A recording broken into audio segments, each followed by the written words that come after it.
बिगाड़ा काम बिगाड़ा। 3 बहुओं के रवैये से सासू माँ बहुत परेशान थी। दरअसल बात ये थी कि तीनों बहुओं में किसी बात को लेकर अनबन हो गई थी। तब से ही तीनों एक दूसरे से मुंह फुलाए रहती थी। ना कोई सीधे मुंह किसी से बात करती, ना किसी का कहना मानती। पड़ोसी भी इस बात को जानते थे और जाने कैसे कैसे बातें भी करते। इसीलिए सासू माँ ने तीनों बहुओं को तुरंत अपने कमरे में बुलाया। मैं कई दिनों से देख रही हूँ, तुम तीनों अलग अलग सारे काम कर रही हो। ये सब नहीं चलेगा, तीनों को मिलकर ही काम करना पड़ेगा। सास की बात सुनकर एकदम से बड़ी बहू बोल उठती है। नहीं मम्मी जी, मैं इन दोनों के साथ कुछ नहीं कर सकती। मैं इस घर की बड़ी बहू हूँ, फिर भी ये मेरा कहना बिल्कुल भी नहीं मानती। अरे जेठानी जी, जानबूझकर मुझे डबल काम करवाती है आप, और छोटी मुझसे टेढ़े मुंह ही बात करती है। इन दोनों के बीच हमेशा सैंडविच बन जाती है मेरी, और मैं हमेशा आलू की तरह बीच में मसली जाती हूँ। मम्मी जी, इन दोनों को लगता है कि मैं छोटी हूँ तो इनके पैरों तले दब जाऊंगी, लेकिन नहीं, मेरा भी उतना ही अधिकार है जितना इन दोनों का है। बड़ी आई दोनों मेरी चुगली करने के लिए, मुझे क्या कम समझ रखा है।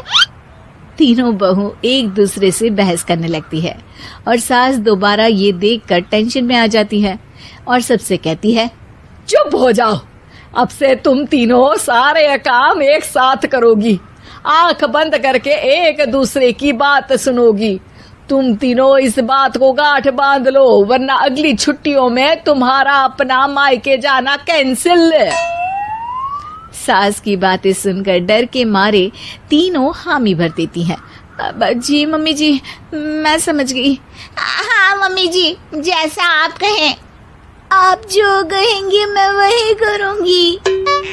तीनों बहू सास की बात को गांठ बांध लेती है और वादा करती है कि अब से सारे काम वो तीनों एक साथ मिलकर ही करेंगी। ये सब देखकर सास खुश हो जाती है और वहाँ से चली जाती है। नीचे जाकर वो देखती है कि घर में शर्मा जी आए हुए होते हैं। सास जोर से आवाज लगाकर कहती है, अरे बहू, जरा चाय बनाकर तो लाना, शर्मा जी आए हैं। सास की बात सुनकर तीनों बहू तुरंत किचन की ओर भागती है और चाय बनाना शुरू कर देती है। मुझे तो एकदम मसाले वाली कड़क चाय पसंद है, तो हम शर्मा जी के लिए मसाले वाली चाय ही बनाएंगे। अरे नहीं दीदी, गर्मी के मौसम में मसाला चाय कौन पीता है? मैं तो शर्मा जी के लिए इलायची वाली चाय ही बनाऊंगी। ये कैसी बात कर रही हैं आप दोनों? मेरी मम्मी ने सिखाया है कि मेहमान को ज्यादा दूध और शक्कर वाली चाय देनी चाहिए, वरना वो घर वालों को कंजूस समझते हैं। तो मैं तो शर्मा जी को ऐसी ही चाय दूंगी। तीनों बहुएं अपने अपने तरीके से चाय में शक्कर, मसाला, पत्ती सब डाल देती है। उबलने के बाद तीनों मिलकर चाय बाहर लेकर जाती है और शर्मा जी और सासू माँ को देती हैं। चाय पीने के बाद शर्मा जी सासू माँ को देखकर शर्मा जाते हैं और शर्मिंदा महसूस करते हैं कि आखिर उन्होंने चाय पीने के लिए हामी क्यों भरी। सासू माँ भी चाय पीना शुरू करती है और कहती हैं, अरे बहू, ये कैसी चाय बनाई है? चाय है या मीठे दूध की बासुंदी?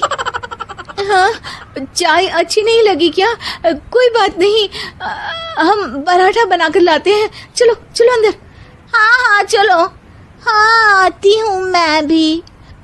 नहीं, मेरा पेट चाय ने ही चौपट कर दिया, वही काफी है। पराठे से पोपट नहीं करवाना, मैं तो चलता हूँ।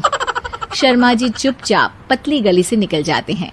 अगले दिन सास बहुओं से कहती है, अरे बहू, जाओ जाके ऊपर के गेस्ट हाउस की सफाई कर दो।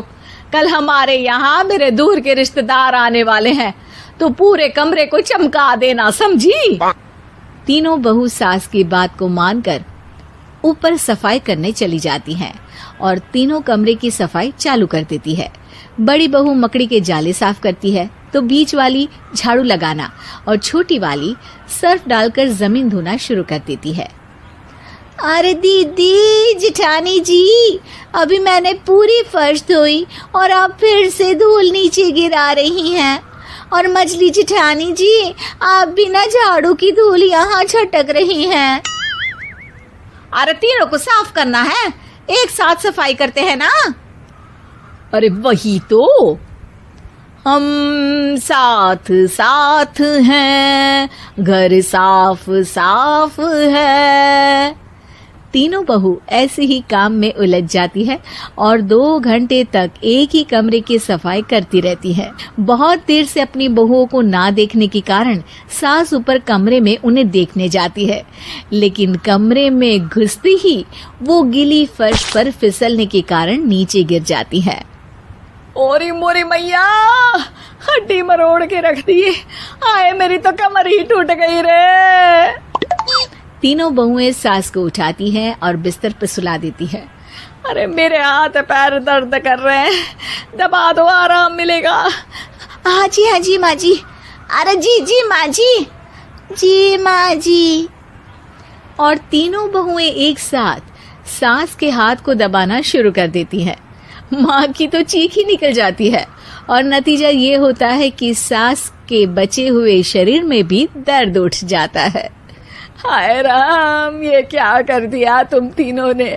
अरे मेरी तो किस्मत ही फूटी है कि तुम जैसी बहुएं मुझे मिली। हे भगवान, पूरे शरीर में दर्द बढ़ गया है। अब तो पता नहीं कि चल भी पाऊंगी या नहीं। माफ करो, मुझे गलती हो गई मुझसे कि तुम तीनों को एक साथ काम करने के लिए बोला।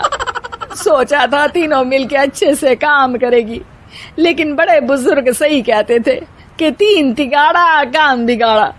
तुम लोगों ने ये बात ना आज साबित करके दिखा दी। तुम तीनों को तो समझाना यानी मानो भैंस के आगे बीन बजाना है।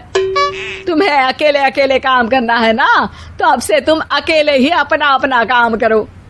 तीनों बहुएं वहां से जाने लगती है। अरे कहाँ जा रही हो? आप ही ने तो कहा कि अपना अपना काम करो, तो मुझे मुल्तानी मिट्टी लगानी है। अरे मुझे भी तो नेल पॉलिश लगानी है, मुझे ना मेहंदी लगानी है। सास अपना सर पीट लेती है और कहती है, अरे मुझे भी लगाना है कुछ। क्या माँ जी? क्या माँ जी? क्या माँ जी? तुम्हारे घर वालों